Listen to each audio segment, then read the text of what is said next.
the log line in a way is the night Frankenstein was born. Well, I guess we can start at the beginning, talking about Gothic. So the source of it all is obviously Mary Shelley's Frankenstein. So what was your first encounter with Frankenstein? Well, I guess I'd go way back to when I used to spend my pocket money by going down to a local newsagent and buying comics, buying Marvel comics and that kind of thing. And in those days, in the mid to late 60s, they started to publish Marvel classics. That's when I first, I guess, read things like Dr. Jekyll and Mr. Hyde, or the Greek myths, or Moby Dick, or White Fang, or Frankenstein in kind of comic book form. That's probably the first I came across it. Although, you grow up with these stories, I think, before you actually know the stories themselves. You kind of absorb the culture of the Frankenstein monster, for instance. I remember saying to my uncle once, what does he look like, the Frankenstein monster? Oh, he's about 10 foot tall and he's green and he's got a boat through the neck. So you kind of pick up on these things before you know the story. And then I picked up from my grandmother the fact that my uncle, he went to see Frankenstein when he was little, with my grandmother, who was his mum, and she said to the ticket lady, "Oh, he'll be all right. He won't be scared of this." And anyway, as soon as he saw the monster coming on the screen, he was under the seat for the whole rest of the thing. So that probably was my first encounter with the Frankenstein myth. And I probably didn't read it until I was in my teens, and I mean the original, as opposed to the film versions and or the versions you think and it was a big shock, of course, to come across the description in Mary Shelley's book of the creature, which has since been supplanted by the many film versions. And Christopher Frayling is brilliant in his books about that evolution. I think that I've become fascinated by his books that look into how, the book was one version, then it became another version as Shelley had his input in his wife's book, and then it was only really a big success once it was staged. That was the extraordinary thing. It's when it was done on the stage, performed, then it became a massive hit. And then people discovered the book, which I thought was extraordinary. And of course, what he has pointed out as being really interesting, once you stage it, once you dramatize it, certain things are changed from the story. For instance, Frankenstein has to have an assistant. So from the very first days it became a stage show, there was a lab assistant, Fritz, I think it was in the original one, and Fritz in many of the films. And also the other thing is, whereas the way he constructs life in the book is very vague, it's a kind of alchemical mystery that's kind of off screen. Once you dramatize it on stage, it becomes a big kind of laboratory scene, which obviously all the films, the laboratory scene where the creature comes to life is the pivotal scene of the whole thing, So it was really interesting. This is more recent, really, reading the evolution of the form through culture, how different aspects come out in different media. So what was your first encounter with that historical material?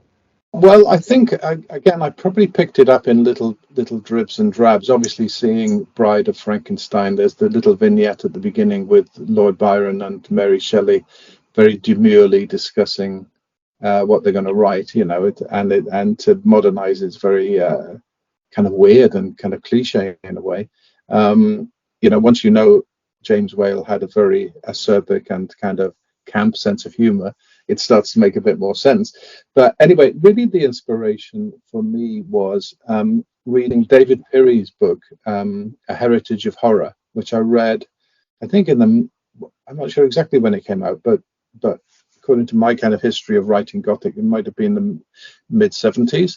And I remember reading the first couple of chapters. I mean, David's book, I should point out, was a kind of rehabilitation of Hammer films, because they'd always been seen by film critics as kind of low rent. Genre in particular in British cinema has been seen as low rent, throughout the history, really. But David kind of rehabilitated the idea that Hammer films were an extension of Gothic literature. And that was the thesis of his book, really. But the first couple of chapters were really about the what I call the kind of birth of modern horror, which was this kind of haunted summer, in quotes, of 1816, where Mary Godwin and Shelley swan off to Europe, because Mary's half-sister Claire Clairmont wants to hook up with Lord Byron, who she's infatuated with, and he's not infatuated with her. So you have them kind of fleeing to Europe, to the shores of Lake Geneva, to Lord Byron's house, Villa Diodati, where he's ensconced with his menagerie of animals, and Dr. Polidori, who he has a very weird kind of like victim predator relationship with, a bit of an S&M relationship with, as I perceived it. What I perceived reading the first couple of chapters of David's book was this extraordinary place with these extraordinary people for one summer, and possibly even one particular night. I mean, that may be a fabrication on my part, but there was a date where Mary said, I woke, we discussed and shared ghost stories. We had a ghost story competition, which I think Byron suggested, and we all said we were going to write a ghost story. And I kind of woke from a nightmare and had this idea for a ghost story, and it became Frankenstein. And it was the most extraordinary kind of idea of a kind of incendiary idea, a catalyst for an idea going off in Mary's mind, this 19-year-old girl, in 1816, that I thought, wow, this is the moment that modern horror and science fiction was born. And I thought, why has nobody told the story of what happened in that house?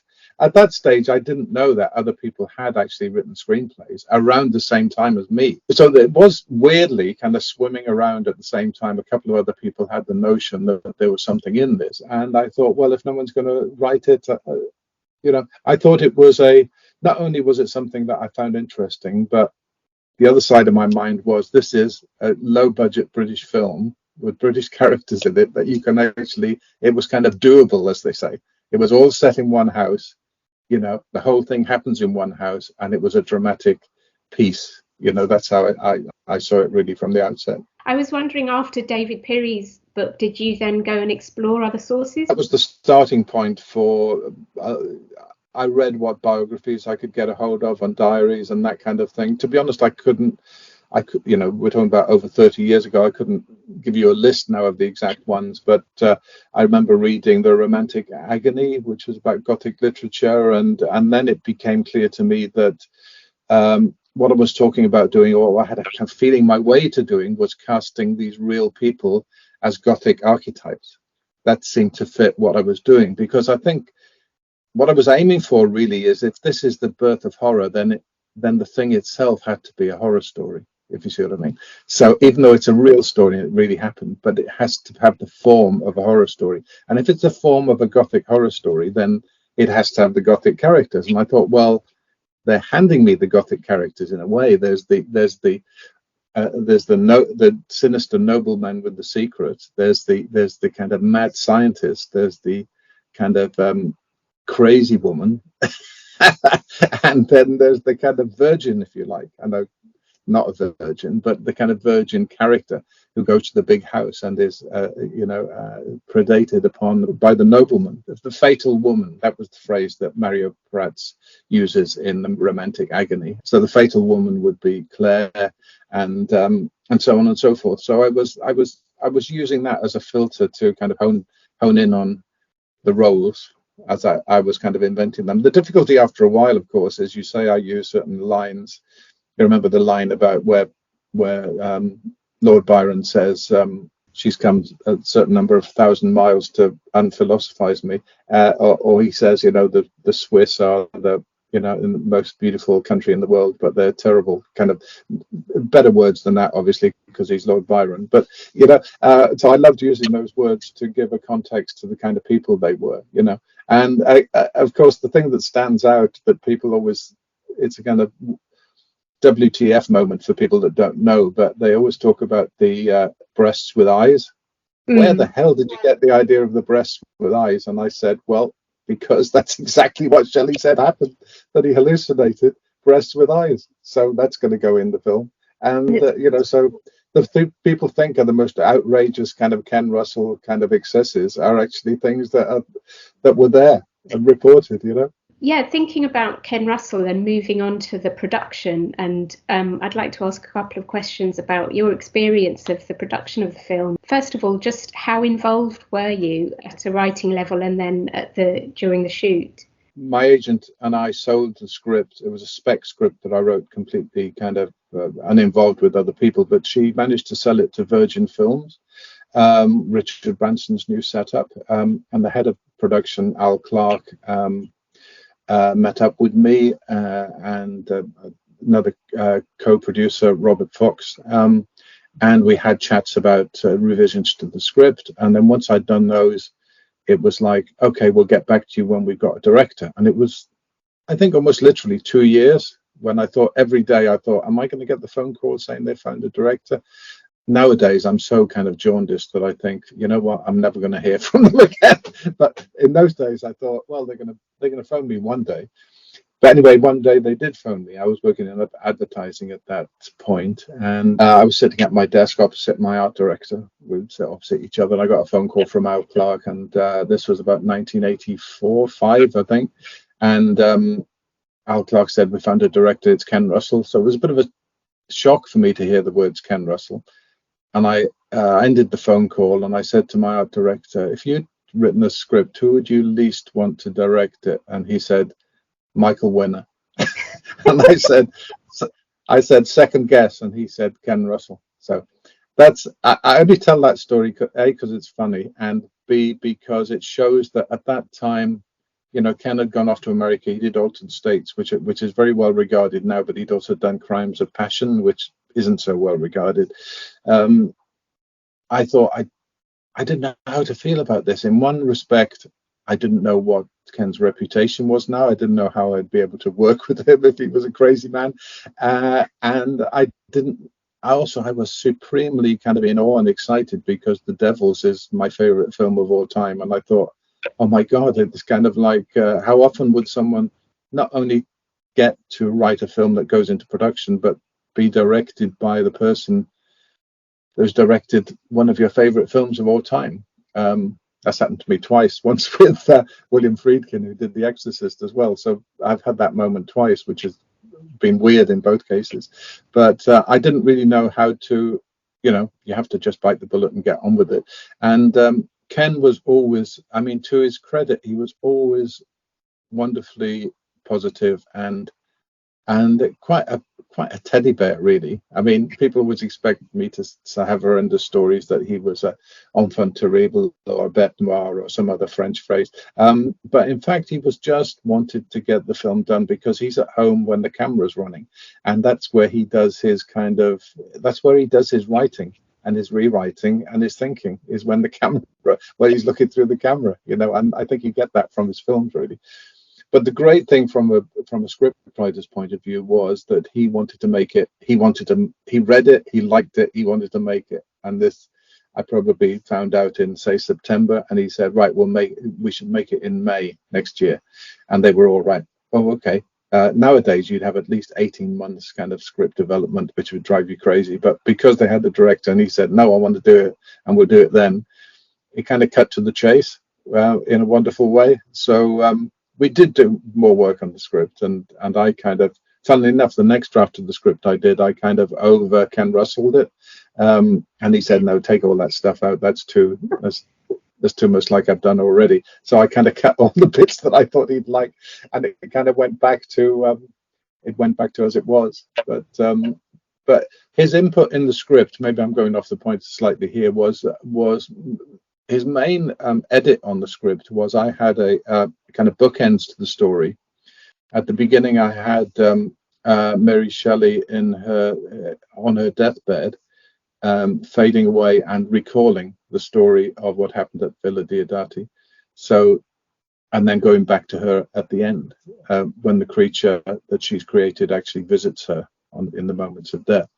And I quite like that as kind of, but it put the whole story in parenthesis as her kind of fantasy or misremembering, which I quite liked because it gave me leeway to be creative.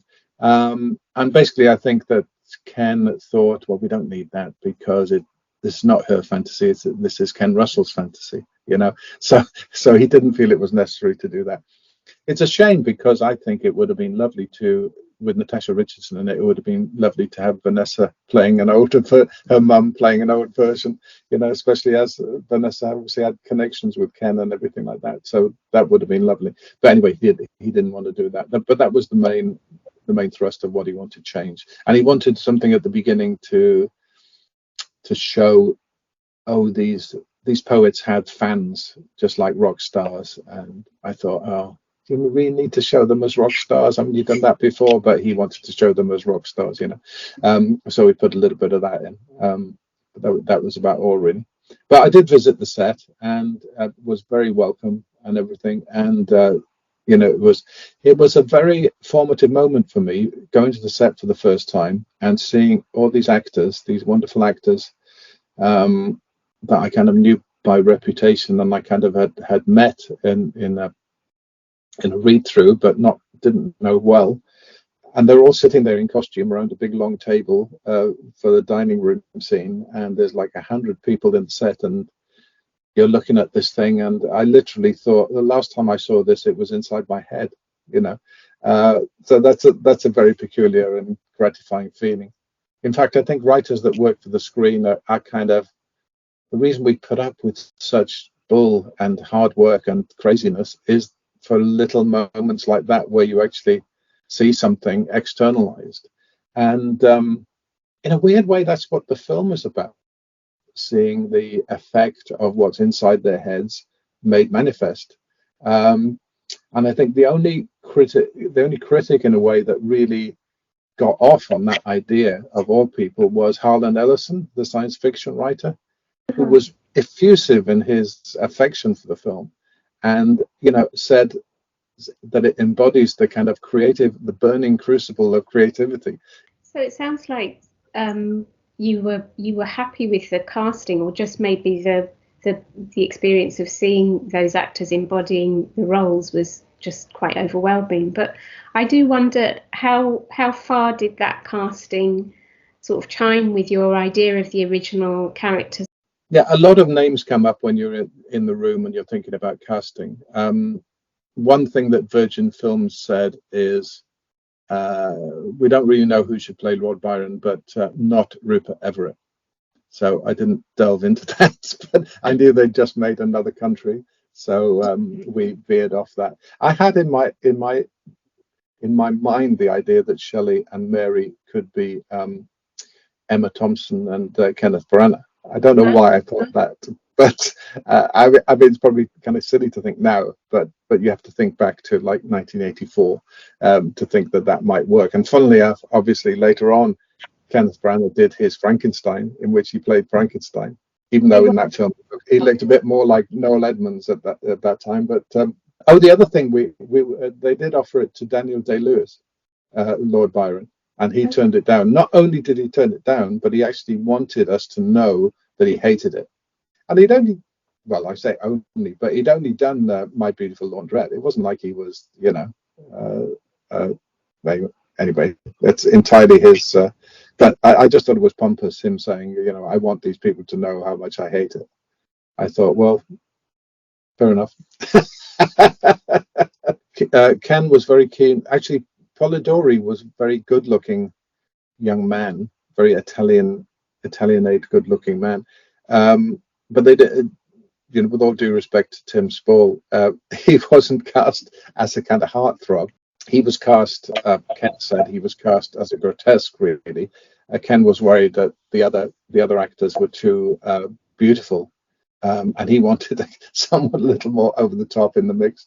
And he'd seen him, I think it was a TV play called Dutch Girls, where he was a schoolboy. He played a schoolboy that got very drunk, I think, on a visit to Amsterdam. Anyway, it was a crazy thing that Ken took a liking to. So Tim did it, but he didn't really completely understand the film. I remember sitting on the steps of Rotham Hall, I think it was called, the house where we shot in North London, and he said, I don't really get what kind of film this is. And I said, it's just think of it as a Hammer film. And he said, "Oh, okay, I get that." But when we're at the Sorrento Film Festival, he made this wonderful remark to the audience, which was, he said, well, someone's got to get their head shaved in a Ken Russell film, and then this one is me. My favorite scene, which is where the painting comes to life and the little imp is squatting on Natasha Richardson's chest, where the Fuseli painting comes to life, the nightmare. That wasn't in the script at all. I, in my naivety, thought that the painting alone, the presence of the painting, would be enough to infuse the film with a sense of menace and nightmare and surrealism. But Ken wanted to really go for it and go into it, so he dramatized that. And I think the word went out, get me dwarfs, lots of dwarfs. So they did. I mean, it is very much of its time in a way, even though it's obviously set in the early 19th century. And do you think there was any link between, because obviously the characters, even though you were coming at it from a genre point of view, the Shelleys, Byron, Claire even, they all had their own political point. They were quite political people, politically engaged. And the 1980s was a very politically engaged time. Do you feel there's anything political about the film? Well, I was very aware that these were quite well-off people indulging themselves in a country estate, and even though, I've got unending admiration for what Shelley wrote as a radical, that he's a massive hero of mine. He's a massive hero kind of as a socialist of mine.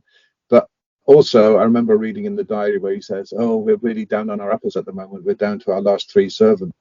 Yeah, there was something going on in my mind about the idea of these very entitled aristocrats on holiday, really, indulging in writing and not having real jobs, and being able to indulge their idleness with these feats of the imagination. And it kind of made me think that the kind of idle rich in those days were the only people that could write, that were able to have the time to write.